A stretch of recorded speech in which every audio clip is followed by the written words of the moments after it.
Okay, so the Schloss article discusses then this choice continuum. And across the continuum, and making up the continuum, are three various domains, and within each domain is its own continuum. So for the first domain, we have the source of input, and this ranges from the person being able to make a decision completely on their own without any input, all the way to receiving multiple points of input in order to make a decision.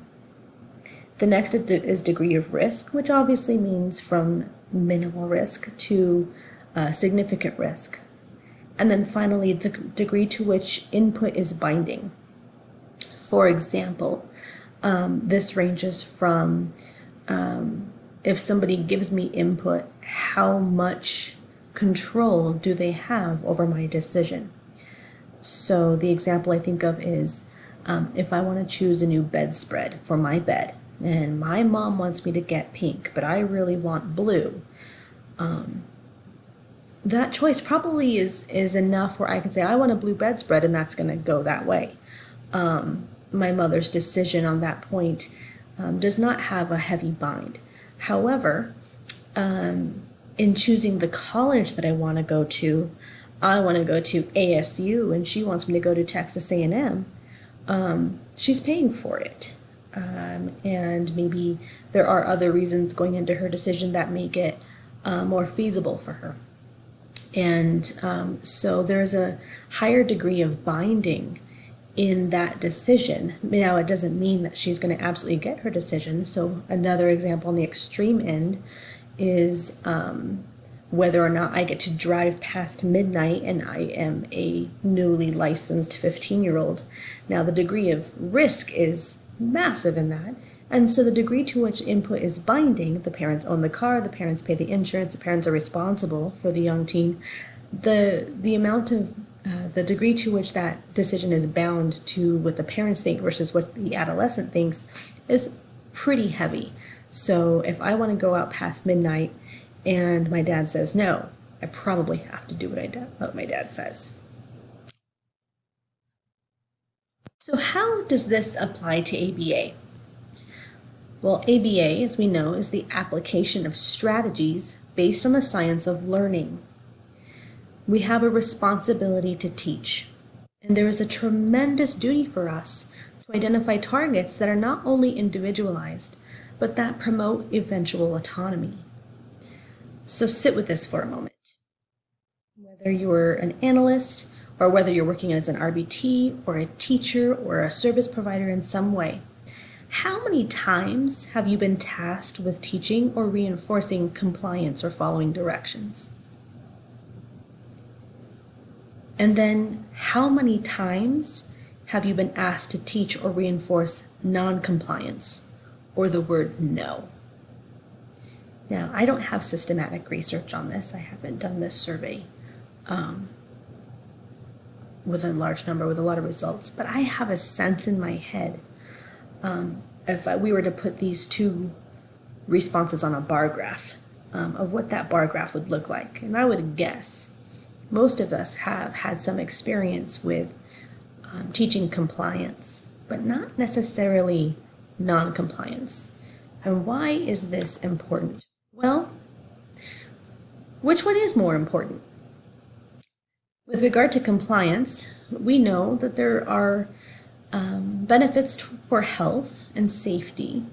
So if I can comply with the things my doctor needs me to do, if I go to the dentist and suffer through that horrific exam and cleaning and procedures, I have a benefit from that. If I stop at a stop sign, that is a benefit to my safety. If I take nutritional advice and I do the things I need to do, there are benefits to my personal well-being. More compliant students tend to have more academic success. More compliant individuals tend to have more professional success. When you do what you're told, you tend to things just kind of work out a bit better from a social sense and from a socially normative sense. You tend to be more socially accepted if you kind of follow along with what the crowd does and you do what people tell you. However, non-compliance, we could argue, has benefits as well. Okay? So think about the times you've said no for your own health. Okay? Think about the times you've said no for your own safety. No, I'm not going to go there with that person. No, I'm not going to get in the car with that driver.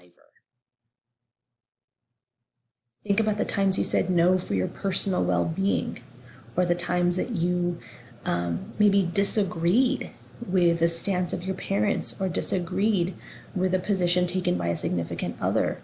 And it enhanced your personal well-being in such a way. You developed a new sense of identity, you developed a new sense of autonomy. Think about the times that maybe you weren't the most compliant in your academic and professional world.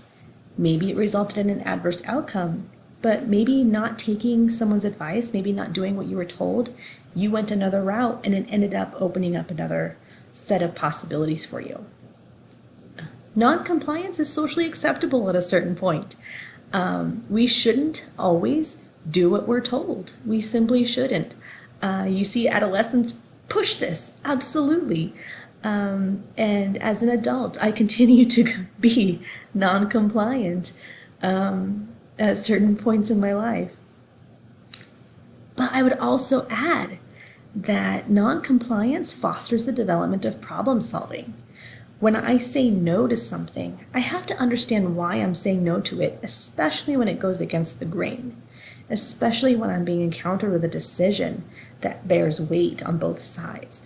Non-compliance, not doing what I'm told, puts me in a position where I have to defend. And that, in and of itself, is a tremendous skill and it's a tremendous risk. But we simply don't bear the same amount of importance, I think, from a therapeutic stance on compliance versus non-compliance. We tend to go more towards the compliance end. So what does an overemphasis on compliance foster? Now, again, I'm not entirely sure that every outcome looks like this. But if we look at the, I'm going to say, Alazewski article,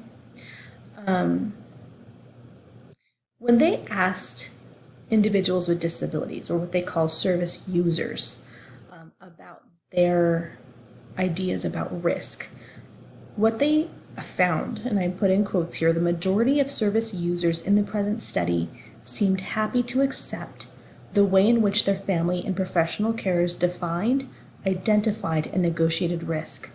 Those who appeared dissatisfied with this arrangement either could not or felt unable to elaborate this point.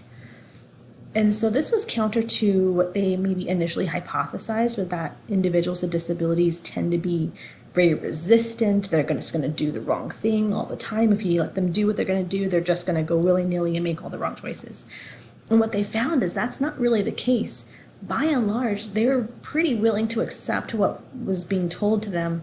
And even if they didn't want it or had some qualms with it, they didn't have a means of expression or dissent. And I think, again, going back to that idea of learned helplessness, I think a lot of times, there's a possibility that learned helplessness is bred through forced compliance.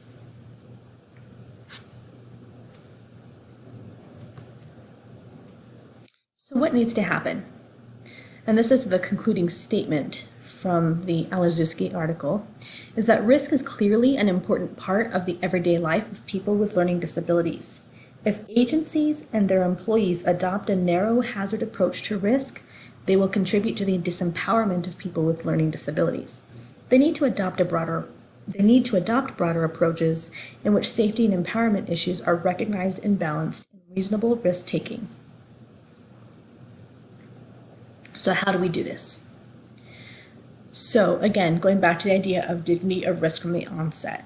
So in our positions, fostering choice making, limiting the amount of input we have. How many times and I do this myself, how many times have I presented a choice and be like, even though you're allowed to do one of these 3 assignments, I think this one would be really good for you. How many times do we probe or prompt the decisions that we want to have happen? And also determine and provide opportunities ranging from free choice or non-binding to bound decisions incorporating full input of another person. So even in IEPs, where the student doesn't necessarily have the opportunity to make a decision that isn't bound by a lot of different factors, whether legal factors, parental factors, teacher factors, and so on and so forth, the individual with disabilities, the person that we're talking about at the table, should be present at that table and listening and encountering the decisions that are being made for them and why. Another thing that's really important, especially in our work as behavior analysts, is that, again, we are in charge of teaching skills. And a lot of times we teach targets towards compliance, but we don't necessarily get a lot of coaching and teaching targets of non-compliance. And so what are those targets? Appropriate refusal. And I put appropriate in quotation marks because I think appropriate could be subjective in that, oh, well, he said no. We're going to teach him to say no. It's like, okay. But if him saying no is only appropriate for the adults, but isn't effective for him, he's going to go to another method. It's not an appropriate way for him to say no if that no isn't honored. So we need to have effective and appropriate refusal. Communication of emotional and physical states. So I can't do circle time today. I have a horrible migraine. Now, a child isn't going to come in with that level of insight, but maybe they can come in and they can have a means of saying hurt. They can have a means of saying tired, something to let you know, we may need to consider our demands today because they're going to give us a lot of refusal. So even from the get-go, I know I need to do something different to help this person get through the day. Consent is huge.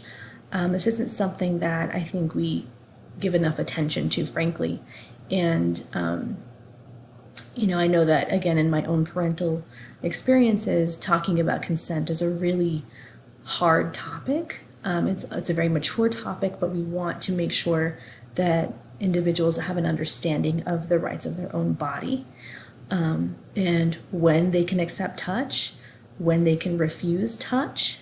And we even need to think about this in our prompting practices and our therapeutic practices. Okay, so if I have a program that calls for a full physical prompt, which means I'm going to physically grab this person's body and force it into a position that is within the behavioral, that matches the topography of the behavioral target. So I want them to touch a certain card. I'm going to grab their hand and put it to the card.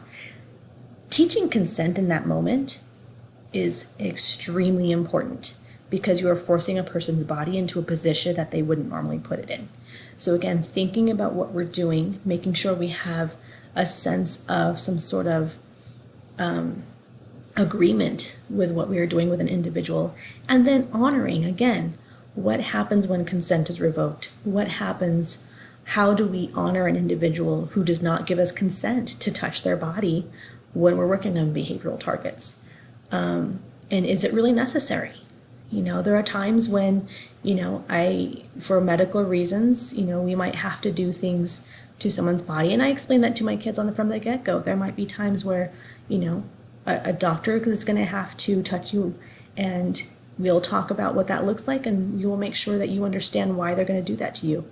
At the other hand, if you're a behavioral interventionist, you need to make sure that you understand why you're touching someone's body in a certain way and that they have a way of telling you no. And then finally, decision-making, critical thinking, and reflection. We don't spend enough time on this, and again, there are higher level skills, but it does not mean that they are reserved for only adults with disabilities. It means that we need to figure out ways to teach these from childhood on up in a way that is accessible to the individual we're working with. And then again, if you have others, jot them down. Let me know, and we can talk more about this when we meet. This picture here is from I don't know if any of you have seen The Other Sister. It's a really cute movie, I think from back in the 90s. And these two individuals had very different life experiences, and one had a riskier life than another.